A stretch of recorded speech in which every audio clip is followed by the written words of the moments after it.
Brigadier and I want to say happy Friday.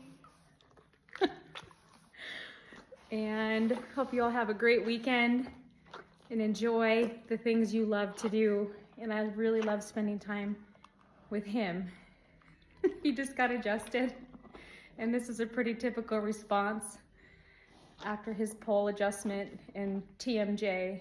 He'll get a couple molasses cookies and some grooming on today, and he'll get turned back out, hoping to ride tomorrow. Have a great weekend, everyone.